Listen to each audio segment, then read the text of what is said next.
what do you make of Latin America?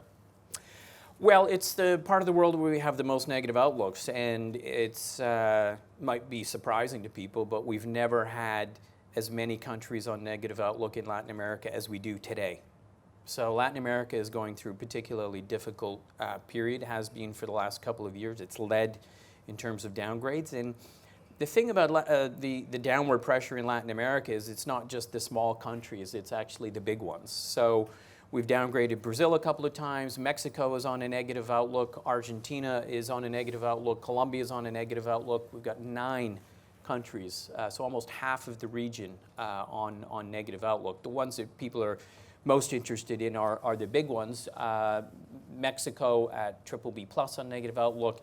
I mean, part of that is Pemex and the risks that surround Pemex and the new government's intentions to move forward with kind of unraveling some of the energy reforms of the previous administration, and some slightly unorthodox ideas on the part of the president, which we see as being sort of contained to some degree by the bureaucracy up to now. But so public finances are still very well managed. Central bank is an excellent institution. But you know, there is a broader policy agenda which we think is will put growth at risk, and it's never really been a good growth story in the last couple of years in Mexico anyway. So I think that's one that we're concerned about. Argentina, there's an election later this year. I would suggest to you that that's probably the most important election in 2019 in emerging markets.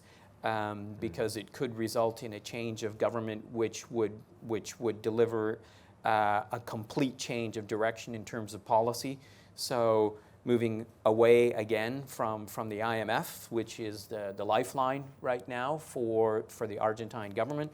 That IMF program, one could argue, it hasn't really delivered what it was supposed to deliver, in the sense that it was to deliver Argentina back to global capital markets and to access markets. It has not been able to do that, so it's not clear if it stepped away from the IMF what the result of that would be, but quite potentially precarious. So I think, you know, there's, in Brazil, I suppose, you know, the issue is really the pension reform, which we're still expecting some kind of pension reform in Brazil this year.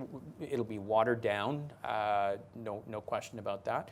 But that's politics in Brazil. That rating is on a stable outlook, but it's at BB-, so it's just above the single B category. It's come down a lot. So a lot of different issues in the region, but it is the one that's under the most stress. And it's interesting that, you know, we spend a lot of time talking about China and the US and Italy, but actually quietly in the background, there's some real challenges in Latin America.